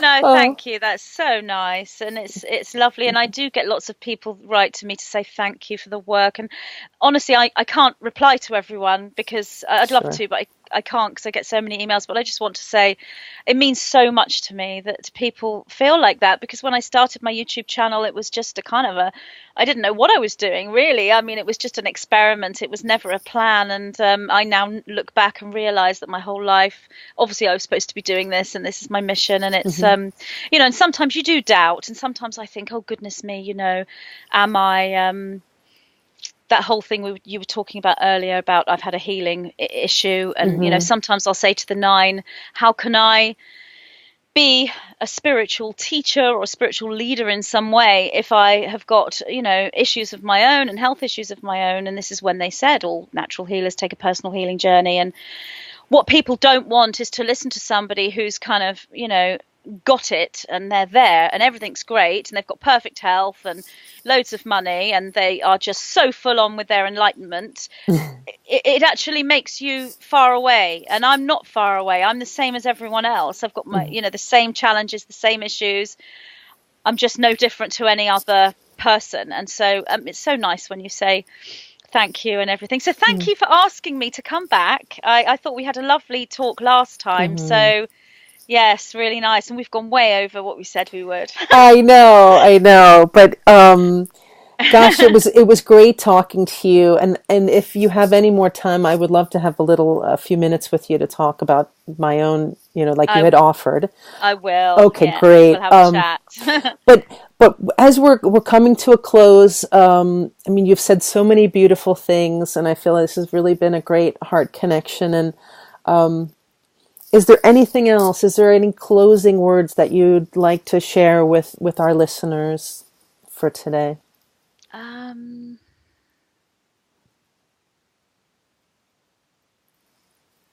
Well, all I can say is there are some really exciting things on the horizon. When I say exciting things, I'm talking about, on the one hand, energy frequencies, being able to sense the energy frequencies of the rays of this planet, the ascension of Gaia, and also the telepathy between the starseeds getting stronger and stronger, creating some really high frequencies, which are exciting and lovely. And they will create insight and downloads when we connect with other starseeds and we connect with Gaia and the other planetary systems. We're going galactic. So that's all exciting. But what I also mean by exciting is the revealing of truth. The things that have been hidden from us for so many years, the control structure dismantling, falling apart, and the revealing of what's really going on. And what a lot of people want is for the world to know. We're kind of in our little bubble of the truther community, the UFO community, the starseed community, the spiritual community. And we're in this ever increasing bubble. But what a lot of us want is for the world to know about what's been going on and how much we've all been trying to help everyone while they've been oblivious to what's going on, carrying on with their life, just sort of going off on holiday and watching TV and getting their hair done without realizing that we've got this huge kind of spiritual war, if you like. I don't like using the word war, but you know what I mean. We've got this thing going on that no one knows about. What's exciting is I'm not saying the whole world is going to be made aware sort of in the next week. So that's not what I'm saying. But there are certain chunks of being revealed that will trigger all sorts of things coming for the rest of this year. And some of these things are quite big. Things that, even with the starseeds who are aware of everything, even the starseeds can be surprised, so I can see them thinking, wow, I didn't think that would happen, so there are surprises on the horizon that we're pleased about. We're not pleased about the atrocities. We're pleased that the truth is coming out and more starseeds are taking their place in delivering this truth. So, that's coming. And I had this, insight last night in the astral projection dream state. Social media, there's changes going on, big changes there. That's why I say earlier, be aware that the people are the ones that are in control, not the corporations. And if we decide en masse to leave one social media platform and go off to another more independent, more spiritual one, be aware to do that, because that's a potential. There's also a financial thing coming, I feel, a financial crash down or collapse in some way. What came through in my dream, in an astral projection, remote viewing type of dream, what came through was a nosedive. What the nosedive was referring to is an investment of some kind. So investment, and I'm feeling it's potentially something like shares or stock market. I'm really not very clued up on that. I don't really know much about it. But there were lots of people losing money through this particular investment. But what I was shown is this also the investment may not necessarily be literal finances, although I do feel that it is that. But there's also an emotional investment, because in the dream, all these people were upset because they were with their sort of designer label clothing and Gucci handbags and sort of expensive sort of shoes, and that was like a metaphor that they were upset that they couldn't have those things. And I think that what the metaphors within the dream were saying to me is there's an emotional investment in financial security. And if you've invested a huge amount of emotion in financial security, what is coming will shake that emotional investment. Then I was drawn back to the starseeds, and the starseeds were all smiling and laughing, and they were fine. They hadn't lost any finances. They hadn't lost any emotional investment because they weren't invested in these things. And I saw all these starseeds going into charity shops, which are called thrift stores in America, and they were just as happy to be there than they were in these. I'm not saying don't buy a Gucci handbag. I'm not saying that. I'm saying don't invest your emotions into things that are quite meaningless, really, when it comes to finances. Invest your emotions in the multidimensional, the spiritual, the ascension timeline. So what I saw was a financial issue that was affecting finances and emotions taking a nosedive, something to do with investment and stocks and shares, and it wasn't affecting the starseeds, and it was coming. So Good. I haven't really processed and analysed it fully. It was last night's dream, but when I woke up, I thought, well, it's funny I'm talking to you today. So I wondered, when you said, is there anything else you want to say? I think I should mention my dream. So there you go. That's interesting, and it makes me think: that maybe the money that I have in stocks will be safe because I'm a starseed. I don't know anything about stocks or shares, but yet the starseeds were fine. They weren't laughing at the other people. Right. They thought it was awful, but they were smiling because they knew this had to happen, because it's part of the collapse in order to create the new. Every time we see something collapsing, even if it's the financial, communities on our planet, it's part of the regrowth. It's part of the collapsing of the old and the rebirthing of the new. It has to happen. So the starseeds are happy because it's a sign that something's happening to do with the ascension timeline and the new world, So I love that, actually. I mean, there's a part of me that fears loss of money, but the other way, I would like for everything to be more equal. It doesn't make sense that some people should have all this money and then others are homeless on the street with nothing. So this paradigm, just like the paradigm of marriage, it doesn't really fit who we're, the kind of the organic human template. Exactly. So bring it on. I guess, it will all be taken care of, because you know what? Something's going to happen. If the money ends up crashing, then maybe it'll come to where schools don't cost so much. Here in the United States, to go to college, university costs a lot. Yes, nothing is a crash down and a complete and utter crash down. It stays there.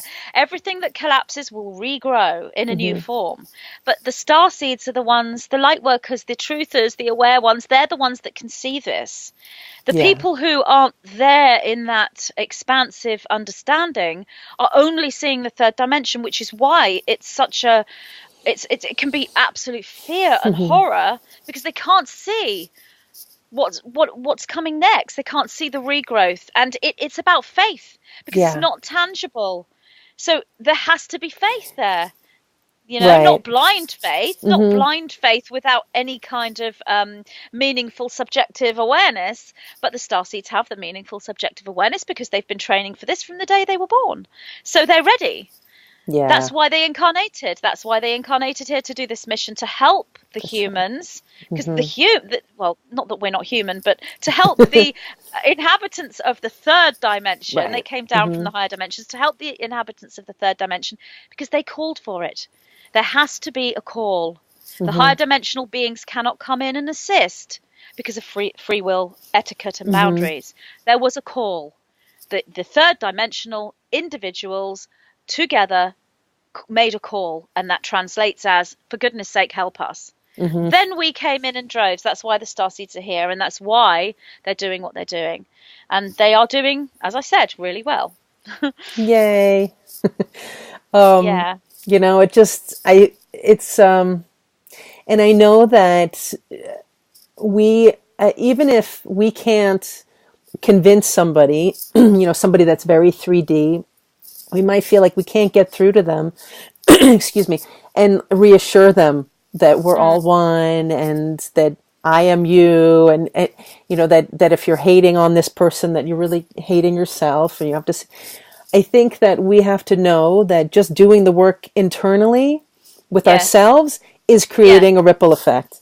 Yes, because you can't convince someone else. It's their subjective reality. I mean, I recently spoke to somebody who is recently bereaved, and saying to that person something like, well, there's no such thing as death, life goes on, and everything's wonderful, just feel love. That's not going to help that person who's bereaved in the slightest. That's not what they want to hear. What's going to help them is, oh my goodness me, that's so dreadful, I can't imagine how you must be feeling. Can I help in some way? Right. Would you like a hug? Shall I buy you a present? Whatever. You can't. So you can't start talking about, multidimensional truths and the afterlife and everything to someone who is third dimensionally, thinking in a third dimensional way and has recently been bereaved or is suffering in some other way. You must work with that person's own individual reality.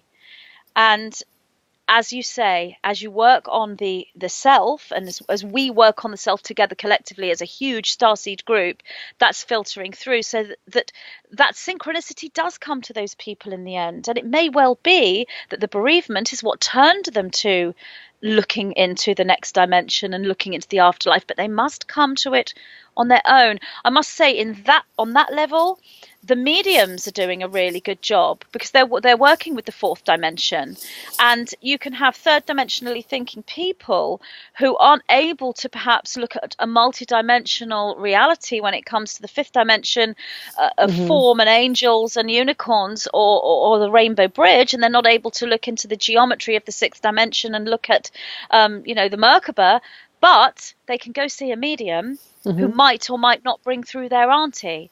And that's a fantastic job, because that's a step, because that's a fourth dimension. So, you can't expect a lot of people to shoot right up to 5D. They're going into the fourth dimensional, and that's where you have religions, and that's where you have medium work. And they're doing a fantastic job at the moment, and they're really becoming quite mainstream. I mean, a lot of my friends, I don't know if it's the same in the US, but here in the UK, a lot of my friends who are what I would think is totally 3D, they are going to see mediums, so they are becoming aware of, which is great. So throw that in. You just we'll started just talk forever. I know we keep talking now. You started to cut up. Sometimes the audio is getting a little funny, but I agree. And there's a show called in the United States called Long Island Medium or Long Island Psychic or something, and it's just so funny. So it is becoming very mainstream, and thank God. Good, it's great. If I think we do have to bring it to a close, because we just love talking, and I feel like we're friends, so I'm really enjoying it. But so to bring this to a close, I would just like to say that it sounds like we really do have a lot of good things to look forward to. We just have to keep our eyes on the prize, like the 9 have said, and keep imagining our best, highest self and the highest timeline for all. And I think that meditation and there's so many great tools that we laid out in the show today, and I'm just so thankful to you. For your website, if people want to look into you or find out about your books, they would go to magentapixie.com. Yes. Okay. Magentapixie.com. Yes. And that just to show people again the book here with my little Divine Architecture and the Starseed template. It is a great book, and I will be reading the section about twin flames shortly after this. So, well, I'd love to have you back on the show in the future when you have time, maybe in another couple of months. We can do this again. That would be great. So, I'd just like to say to everyone, thank you so much for joining us. And we hope you have a wonderful spring and happy equinox. And just keep your eye on the prize and keep doing what you're doing, because, I feel so good just having you here, because I just feel so relaxed. I'm like, all right, we're on the right path and everything's going along. So, Yeah. Thank you. Thank you so much. thank you so much, Magenta Pixie. It was beautiful being with you. Much love to you, and much love to all of our viewers and our listeners today. We love you. Much love. Okay. Thank you so much.